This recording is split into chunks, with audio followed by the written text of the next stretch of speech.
So another night of MLS's back tournament group stage games is in the books, and unlike previous night, tonight the action was relatively uneventful and kind of in some way gone according to the script. So theoretically, this should be a shorter review that I am going to do compared to the other review that done in previous night in terms of the MLS's back tournament group stage.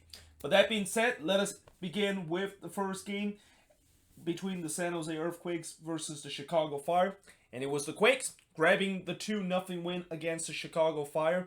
And with this win, the Quakes become the first team in this tournament to clinch top spot of their group, as they have now got 7 points in the group. And not only the fact that they clinch top spot in this group, but they avoid that dreaded second place in this Group B, where I just realized that that second place in Group B, most likely you're going to have to face one of the strongest teams from Group F, which is either Portland Timbers or LAFC in the round of 16, and that is the last team you want to face in the round of 16, especially if you are the Quakes. But in tonight's game, I thought the team played very well. Although I will say that there were times that this team kind of frustrates me during this game, and the first half was that point where it really was very frustrating watching this team, because I thought in the first half there was just too many sideways and backwards passing from the Quakes. Both teams looked like they were playing the same style and kind of had that same tempo where it was very conservative, and that both teams just didn't want to take any risks. And I understand both teams are in a very good position where they get a draw out of this game, they are probably going to be moving on into the next round. But I just feel like, for the Quakes, I know a draw, of course, will help them to secure at least the top 2 spot, but in some way, after hearing that we have to face either Portland or LAFC if we finish second, I feel like there should be some sense of urgency that we need to get that top spot. And it seemed like maybe that's something that Mateus Almeida might have drilled to his team in the second half, because I thought in the second half they looked much better, and there was more direct play than I've saw in the entire first half. Now, there was some chippiness that happened in the 49th minute after one of the Fire player unfortunately dumped Espinoza, and that, of course, triggered a little bit of a pushing and shoving. But it was Espinoza eventually had the last laugh, because he would score just 7 minutes later from Jackson Yule. What a ball this was from Jackson Yule to Espinoza, who of course spring through on goal and able to get the opening goal of this game to give a 1-0 lead for the Quakes. Now, after that goal that we of course score, I thought the Fire respond kind of alright. I mean, they didn't really respond perfectly, but at least they started to really test that back line of the Quakes, and that Vega actually made a good save on Barrick to deny him of an equalizer. But, credit to the Quakes back line, where, throughout this tournament and really throughout this season, I do not trust the Quakes back line. And after what I saw in that horror show against the Vancouver Whitecaps, I just have a feeling that if the Chicago Fire has started to attack us and really bring pressure, we are going to be in deep trouble, and we're going to eventually concede a goal. But credit to that back line, that throughout the night they look very solid and really put out most of the threat that the Chicago Fire puts. And eventually the second goal did happen, and eventually we did kill the game in the 83rd minute. And it's none other than Chris Wondolowski, who just came onto the game 30 seconds in as a sub, and I think that was his first touch of the game. But he scored from Fierro and Thompson. It was shocking defending from the Chicago Fire, who I have no idea how in the world did they decide not to mark Wando. Like, you do know that this is the MLS all-time goal scorer, and you do know that this is the same guy that scored 4 goals against you. So the fact that they didn't even bother marking him, especially just him instantly coming on to the pitch like that, yeah, that is some criminal defending that the Chicago Fire did in this game. And it's no wonder why they didn't get anything out of this one, because unlike the performance that they put against the Seattle Sounders, this was definitely not a great performance whatsoever by the Chicago Fire. And that in some way, this kind of just summarized the Chicago Fire. Like, this is a team that I've been saying a lot of time. It is so unpredictable of what this team is. And this has to frustrate Fire's fans all over because of the fact that this team can do good things, and that you can definitely see the potential when they beat the Seattle Sounders, and that they could definitely be a good team. And then the very next match, they just looked like the worst team in the league playing against the Quakes and just show nothing to look like a team that, of course, beat the Seattle Sounders. So, yeah, this is going to be something that I think Raphael Wiki is going to have to figure out. Although, I will kind of give them the benefit of the doubt that it seemed like since this squad is still very new, and that it feels like the Fire is kind of like an expansion team with all their rebrand and all the players that they bought. I'll give them the benefit of the doubt that they're still kind of being inconsistent, but after this tournament is over, or if they do move on into the next round, they cannot show this inconsistent kind of thing that they have shown in the past. Because if they do this in the knockout round, they are going to get knocked out in the knockout round if they do move on to it. But in terms of the shots in this game, the Fire had 8 shots compared to 11 that the Quakes had. 3 shots on goal apiece, 4 shots off target compared to 3 that the Fire has, 4 shots that was blocked compared to 2 that the Chicago Fire has,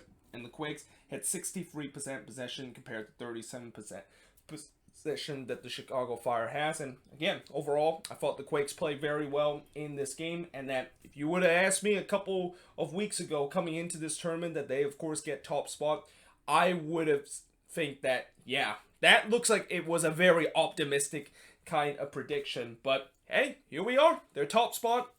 They're currently at the top of Group B and have clinched that spot, and now they have a chance where in the round of 16 they might potentially get a very, very easy opponent and potentially get into the round of 8.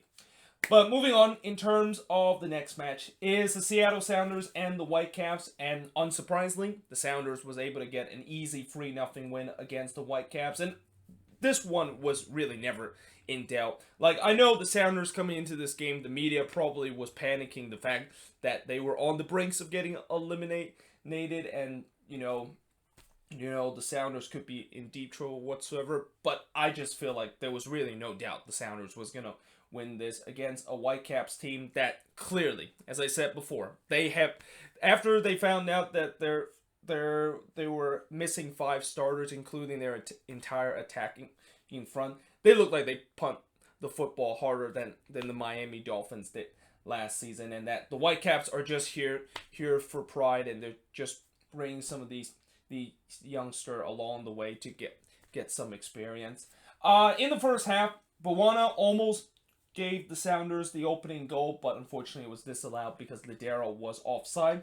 But eventually, the first goal actually eventually came, but then Crépeau actually denied Morris of potentially getting the first goal, and at that point, I thought Crépeau was going to try to do something similar that he did against the Quakes, which is he's going to really stood on his head again against a Whitecaps defense that was pretty much non-existent in this game again. But the Whitecaps, to their credit, they did had a big chance in the 11th minute, and this was probably the biggest chance that they had when Owusu missed a big opportunity from a free header. He was completely unmarked, but unfortunately skewed that header from about 7 yards out. And those are the chances when you're facing against a tough team and a top team like the Seattle Sounders. You gotta bury that, because if you don't bury that, you probably are not going to have any chance of winning the game. As I said, eventually that first goal came in the 16th minute when Ladero actually scored a penalty after Kamira, of course, handball it to give the Sounders a penalty. Then Jordan Morris scores from Ladero to give the Sounders a 2-0 lead. Before in the second half, Rui Diaz scores from Morris and Bawana. I thought the Whitecaps defense completely switched off on this corner. A lot of the defenders in that Whitecaps defense was basically ball watching in that corner, and Rui Diaz basically just said thank you very much and tapped it into the back of the net. And remember how in the preview I basically questioned where in the world is the big three in Ladero, Morris, and Rui Diaz? Why have they not showed up throughout this tournament? Well, tonight they showed up, and all 3 of these guys were on the score sheet, and 2 of these guys are also on the assist chart too. So it's good to see that they finally showed up in this tournament and looked more like a Sounders team that we know that won the title from last season. Now, unfortunately, in the 57th minute, things gone from bad to worse for the Whitecaps as Crepeau had to be subbed off what it looked like it was a hand injury, and that Thomas Hassel, a 21-year-old and a third-string goalkeeper for the Whitecaps, actually had to be subbed on to make his first ever MLS start. Obviously, Brian Meredith was unable to be subbed on into this game, or he's actually not even part of the team anymore because fortunately he had to go back home to mourn the death of his mother, and certainly thoughts and prayers is to Brian Meredith of the difficult time that he has to go through right now. But Thomas Hassel, the 21-year-old, make his first start, and I thought he did very well in this game. Like, usually when you're making your first ever start at such a young age like that, you would probably have a lot of butterflies feeling, and that I would be very concerned the fact that he is going to start to concede very sloppy goals that will just kill his confidence. But you got to credit to him because he actually looked very good coming into the game, and he actually made a big save in the 60th minute by robbing Nicholas Ladero a chance to add the fourth goal in the game. And then after that, I thought the game kind of started to become a little bit stale, and that both team was really settling for the 3-0 scoreline, and that there wasn't really much chance to speak of after that. And yeah, there you have it. That is the final score of this game as the Sounders was able to get a 3-0 win. Shots in this game, the Sounders had 17 shots compared to 8 that the Whitecaps had. 7 shots on goal compared to 2 that the Whitecaps had. 5 shots off target compared to 4 that the Whitecaps had.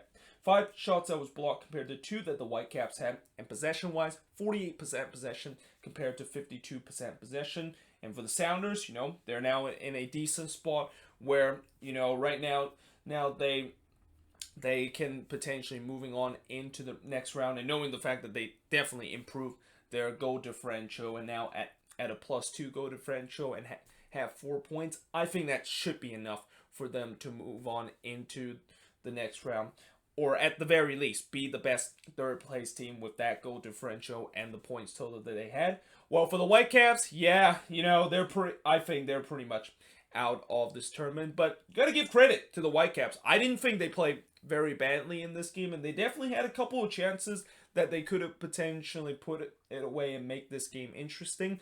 And also, the young kid, Thomas Hassel, he technically got a clean sheet in this game when he came on. Like, I was thinking at that moment when I saw the young kid coming in, I thought the Sounders was really going to put down the hammer and score a couple more goals, but credit to him. He did a great job in terms of making a big save there, as I mentioned, off of Ladero's shot, and the fact that I thought he did a very good job in terms of barking orders of that Whitecaps backline, which, when you're a young keeper like that and you're barking order to the more experienced and veteran team, that is something that is very unusual and kind of very hard to do if you're a young keeper like that. So, got to credit how he has done in this game, and we'll see whether or not, if Crepeau injury is severe enough, that Hassel will have to get his first ever MLS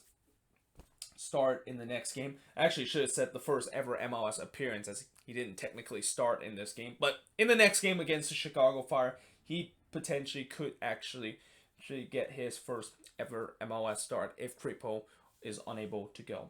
But there you have it. That is pretty much it for tonight's review. Let me know in the comments below, what do you think of these two games? And yeah, I hope you guys enjoyed tonight's video, and I, of course, will see you guys tomorrow, and I'll see you guys tomorrow as I will finish in terms of the second part of the preview for the MLS is Back tournament match day number 3 in the group stage.